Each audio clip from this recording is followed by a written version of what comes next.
All right, let's dive in. Today we're tackling a debate that's been raging among baseball fans. Is Shohei Ohtani really the next Babe Ruth? It's a question that just won't go away. You sent me some seriously interesting articles comparing their careers, and I gotta say, I'm already kind of blown away by Ohtani's 2021 season. 46 homers and a 3.18 ERA. It's pretty mind-boggling, isn't it? It feels almost mythical. Well, it remarkable, and that comparison to Ruth, yeah, is inevitable. But to really get this, I think we need to go deeper than just looking at the stats. Right, totally get that. So context is key. Exactly. We got to understand what their eras were like, how they each changed the game, and ultimately, what makes each player so unique. It's not just about the numbers. Okay, so let's unpack this. Most fans know Babe Ruth is like the home run king. Right. But his story didn't start with hitting, did it? He was actually Yeah. a pitcher, right? Yeah. I mean, was he really that good on the mound? Oh, absolutely. We're not just talking like a decent pitcher who could also hit a bit. He was dominant.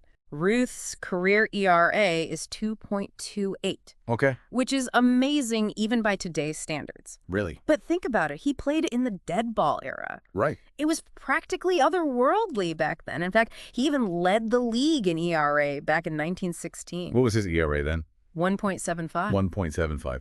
I mean, for those of us who don't, live and breathe baseball history, what exactly was the dead ball era? Why does that even matter when we're comparing pitchers? Great question. So the dead ball era, it basically spanned the first 2 decades of the 20th century. And the game back then, it was a lot lower scoring. The baseballs themselves weren't as lively, and hitting strategies, well, they weren't as developed as they are today. So pitching really dominated. So yeah, 2.28 ERA is always impressive. But in the dead ball era, it was lights out, totally elite. Wow. Okay, so pitching was king back then. Pretty much, yeah. So how did Ruth go from being this amazing pitcher to becoming, Mr. Home Run? Was it like an overnight change? Oh, sure. Or was there a sort of gradual shift? It was kind of both, actually. I mean, even while he was racking up wins as a pitcher, Right. everyone was starting to notice how good he was at hitting. You couldn't ignore it, right? In 1919, he was still pitching regularly, Okay. but he hit 29 home runs. Oh, wow. Absolutely unheard of at the time. Yeah, I bet that turned some heads in the baseball world. It really did. It started changing how people saw his value. So were the Yankees the ones who saw his potential as a hitter? I mean, they were the ones who decided to, I don't know, take that gamble, right? Exactly. They acquired Ruth in 1920. Okay. And, well, you know what they say? The rest is history. They basically unleashed his hitting potential, and he responded by obliterating the single-season home run record. How many did he hit that year? 54. That's insane. It was a massive shift in how people thought about baseball. The game was never the same. So he didn't just break records, he, shattered them. Right.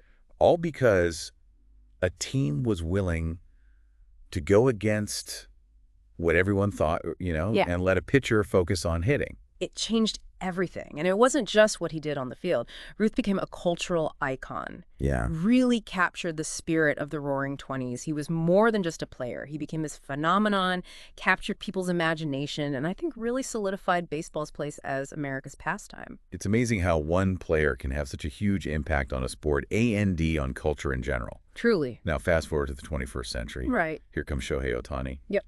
Already a star in Japan. Huge star. And people comparing him to Ruth before he even throws a pitch in the MLB. I mean, was there really that much hype around him? The hype was unbelievable. He was being called the Japanese Babe Ruth before he even stepped onto an MLB field. Wow, so that comes with a lot of weight, a lot of expectations. Huge expectation. So did he crumble under that pressure? Or did he actually, live up to that hype, which seems almost impossible? Well, his debut season with the Angels, it was electric. Really? 22 homers, .285 batting average, and he managed to pitch in 10 games with the 3.31 ERA. It sounds like the two-way dream was alive and well. It really seemed that way. But I remember early on, there were some worries about injuries. Oh, yeah. I mean, pitching A&D hitting at that level, it's going to be rough on the body, right? Was that a constant concern, especially in his early career? You're absolutely right. Injuries did become a factor pretty early on. He actually needed Tommy John surgery in 2018. Oh, wow. It sidelined him from pitching for over a year. That's a long time. And it raised some serious questions about whether he could really keep doing both long term. Was the two-way dream even realistic? Yeah, that makes sense. So we had these setbacks, doubts, the pressure of living up to this legend, and yet he still kept going. He absolutely persevered. And that's what led to 2021, a season that a lot of people consider the most remarkable in modern baseball history. That's the year everyone brings up when they're comparing him to Ruth, right? Exactly. He did something that was pretty much considered impossible in modern baseball. He became the first player in MLB history to be an all-star as both a pitcher and a hitter in the same season. That's just wild. Unprecedented. So beyond the historical stuff, what were his numbers actually like that season? Did they live up to the hype? They did more than that. They redefined what's possible. 46 home runs, 100 RBIs, .965 OPS, and he even stole 26 bases. Wow. And pitching.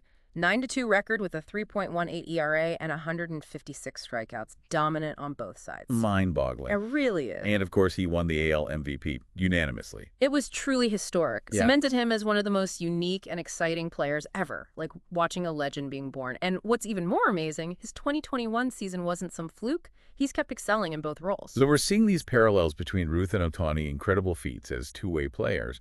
But how do their stats actually match up? I'm guessing this is where things get more complicated than just looking at the surface numbers, right? You're exactly right. The deeper you go, the more interesting it gets. We have to remember they played in completely different eras, different competition, different rules.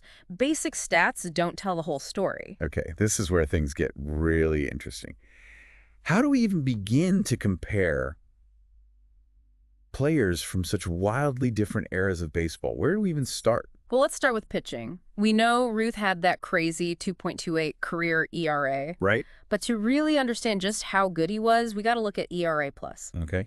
ERA+ adjusts for things like league averages and ballpark factors, so it gives us a much clearer picture of how a pitcher performed compared to his peers and in his environment. So where does Ruth stand in terms of ERA+N? How does that compare to Ohtani, who's playing in today's much higher scoring environment? So Ruth's career ERA+ is 122, Okay. which is way above average, definitely a dominant pitcher for his time. But Ohtani, pitching in today's hitter-friendly game, has a career ERA+ well above 130. Wait, so even though Ruth's ERA is lower, Ohtani's ERA+ suggests that he's actually been more dominant compared to everyone else. Kind of a huge deal. It really shows you how incredible Ohtani's pitching has been, especially when you think about how advanced hitting is today and just the overall talent level. But this is just the beginning. Now let's talk hitting. Okay, hitting. Babe Ruth is the home run king He is. with a lifetime OPS of 1.164, which seems, well, untouchable. How does Ohtani even come close to that? It's true. Ruth's numbers are legendary, probably never going to be matched. But here's what's fascinating, Ohtani, in today's game, which is so much harder for hitters, has consistently had a career OPS around .900. Okay. Which puts him among the absolute elite hitters of this generation. So he might not reach those crazy Ruthian numbers, but what he's doing at the plate is still incredibly impressive considering how different baseball is now. Absolutely. And then there's another layer to this, Ohtani's speed. Right. He's a genuine threat on the base paths. Right. Adds a whole other dimension that Ruth didn't really have. It's this dynamism that you just don't see that often, even among the top hitters today. So we're already seeing that it's way more complicated than just comparing like home runs and ERAs. It is. It seems like the deeper we go, the more we're learning about how different their careers really were and how tricky it is to compare across eras. It really is. And, I think it's a reminder that while stats can be helpful, they don't always give you the whole picture. Right. We have to understand the context, the environment, the unique challenges each player faced to really appreciate what they accomplish. This is so fascinating, and I'm already dying to hear more about their legacies and what all this means for the future of baseball. But I guess we'll have to save that for part 2 of our deep dive. Sounds good to me. And that's where it gets really interesting, Huh. When we talk about context, it's not just about the numbers. It's about understanding the whole feel of the game back then. Okay, yeah, I get. Baseball in Ruth's time, totally different world from the game we watch today. Okay, so paint me a picture here. What were the biggest differences back then? Well, imagine baseball without Black and the Latinx players. It wasn't integrated yet. Right. So the talent pool was way smaller. Huh. The competition Ruth faced just not the same. That's a big difference. It really makes you think about how much the game has changed, both on and off the field. Totally. And it wasn't just integration. The game itself was just fundamentally different. In what way? No specialized relief pitchers, defensive shifts were almost unheard of, and analytics, forget about it. So basically, Ruth played in a slower, Less specialized game. Much less, and strategically way less complex than what Ohtani's dealing with. Right, because Ohtani's facing the best players from all over the world. Exactly. And it's this data-driven, hyper-competitive environment. Every at-bat is like a chess match. Every pitch is analyzed and strategized. The level of athleticism, the specialization, it's just crazy. So that makes Ohtani's two-way success even more incredible. Without a doubt. To be great at both pitching and hitting when the game was simpler, that's impressive. But to do it now, in today's game, where every weakness is going to be exploited, that's just next level talent. It really makes you wonder, though, can Ohtani keep this up long term? I mean, it's got to be so demanding on his body. That's the million-dollar question, isn't it? Juggling pitching and hitting at that elite level, we've never seen anything like it. The wear and tear has got to be immense. It's funny you mentioned longevity because even Babe Ruth, who started as a two-way player, he eventually went full-time hitter, right? You're right. And, that probably extended his career, helped him break all those home run records. So will Ohtani follow suit? Or will he do something totally different? Rewrite what's possible for modern athletes. The fascinating question. It really is. I mean, if he keeps going, defying the odds and doing both for years to come, that would change how we think about what's possible in baseball. It would be revolutionary. But there's another side to all this that goes beyond just the physical demands and the stats. Oh. Their cultural impact. Okay. Babe Ruth, he made baseball America's pastime. Right. He captured the nation's imagination during this time of, huge cultural and economic change. But Ohtani, he's a global phenomenon. That's a great point. In today's world, everyone's connected. His impact goes way beyond just America. Absolutely. He's connecting with fans all over the world in a way that just wasn't possible in Ruth the time. He's bridging cultures, continents, Yeah. reminding us that the love for this game, it doesn't have borders. That's a pretty powerful legacy in itself, even without all the records. It really is. So after all this, looking at their stat, the different eras, their impact on culture, the question still remains, is Ohtani the next Babe Ruth? I think that might be the wrong question to ask. Really? It's not about fitting Ohtani into Ruth's mold. Ruth was a revolutionary, a product of his time who changed the game forever.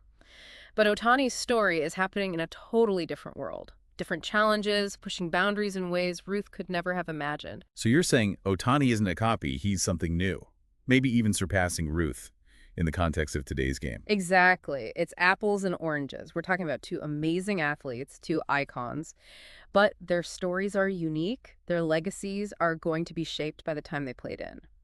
That's a really interesting way to look at it. So he's not just trying to be like Ruth, he's creating his own legend, taking inspiration from the past, but doing something totally new. That's what makes it so exciting. He's drawing on the history, but he's pushing the boundaries, making us rethink what's possible. He might even be giving us a glimpse of the future of baseball. I love that. So he's not chasing a ghost, he's creating something new that will inspire future generations. But what does this all mean for baseball itself? How will Ohtani's journey actually change the game? Man, that question keeps me up at night. It's like we're watching the game evolve right in front of us. His success is challenging all these assumptions about how players develop, how they train, even how teams are built. This is where it gets really exciting. Could Ohtani's two-way dominance lead to a whole new wave of players? More multi-talented guys instead of everyone being so specialized. It's definitely possible. His success could change how we scout and develop talent. Instead of looking for guys who are great at one thing, maybe we start looking for athletes who can do it all. That'd be a huge shift. Imagine teams built around versatile players like Ohtani, contributing both on the mound and at the plate. It's a pretty amazing thought, and it goes beyond just the players themselves. Ohtani could change how we strategize, how we manage the game. How so? The traditional roles, pitcher versus hitter, those lines might start to blur. We could see all sorts of new approaches to building teams and making decisions during games. It's incredible to think that one player could have that much impact on the future of the sport. But hold on, before we get too carried away with all this, there's a big question we got to address. Okay, what's that? We've talked about Ohtani inspiring this new wave of two-way players, but is that really realistic? I mean, can we actually see a future where players like him are the norm, not the exception? That's the question, isn't it? And it's hard to say for sure. There are so many factors at play. The physical demands, how players are trained, even the way people think about baseball. That's what I love about these deep dives. We start with a simple question, and we end up exploring the whole core of the game. But I'm curious to hear your thoughts. What are the biggest challenges and the biggest opportunities for two-way players going forward? Well, one of the biggest hurdles is simply the physical toll it takes. We've talked about this, but pitching and hitting at that level, it's brutal on the body. Even with all the advances in training and sports science, you got to wonder if it's sustainable in the long run. Yeah, I can see that. And then there's the way players are developed. Okay. From Little League all the way up, the system pushes specialization. Kids are told to focus on one thing, pitcher or hitter. It limits their chances to develop both skills. So the system itself kind of works against two-way players. In a way, yeah. If we want to see more Ohtanis, that's something that has to change. Scouts, coaches, everyone's got to be more open to players who don't fit into those neat little boxes. That's really interesting. So we've talked about the physical side, the way players are developed, but are there cultural things that might hold back two-way players? There are some subtle things, yeah. Baseball's got all this history, all these traditions, and sometimes those things are slow to change. Right. There might be some resistance to this idea of two-way players, like it goes against how things have always been done. Like people just assume players should stick to one role, master one skill, instead of being good at multiple things. Exactly. To get past that, people have to change their mindset, be open to new possibilities. Ohtani's success is a huge step in that direction, but it takes time for those ideas to really sink in. It sounds like we're on the verge of a big change in baseball, but it's going to take overcoming all these challenges. You know, the physical demands, the training, even people's mindsets. It's a complex thing for sure, but Ohtani's impact is undeniable. He's not just breaking records, he's making us rethink what baseball can be. It's a conversation that's not going away anytime soon.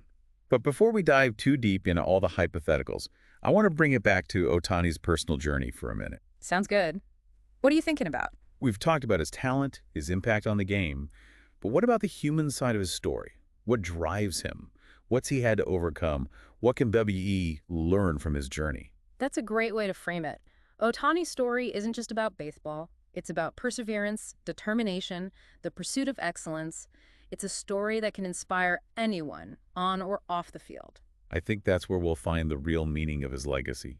It's not just the stats, the records. It's about the human spirit, overcoming obstacles, chasing a dream. That's something everyone can relate to, baseball fan or not. Couldn't agree more. It's the perfect way to move into the next part of our deep dive. We'll explore the human side of the legend, the challenges he's faced, and the inspiration he gives us all. Welcome back to our deep dive into the world of Shohei Ohtani. We've covered a lot of ground, his stats, his impact, how he stacks up against the legend Babe Ruth.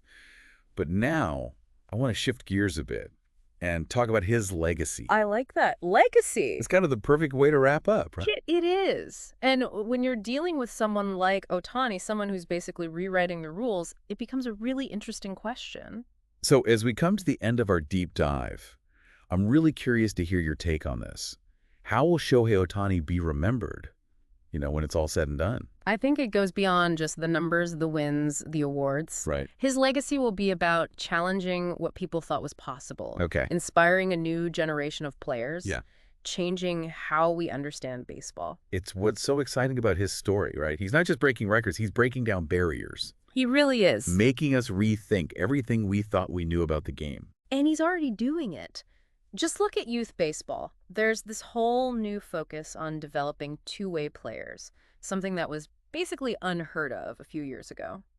Ohtani's success is planting seeds that could change baseball forever. It's like he's ushering in this new era where being versatile, having all these different skills, that becomes just as important as being specialized. Right. Imagine a future where players like Ohtani aren't the exception, they're the blueprint. It's a pretty awesome thought, isn't it? And it goes beyond just individual players. If this keeps going, it could change scouting, training, even how teams are built. Yeah, I can see that. We might see baseball become more dynamic, more adaptable, valuing players who can do it all.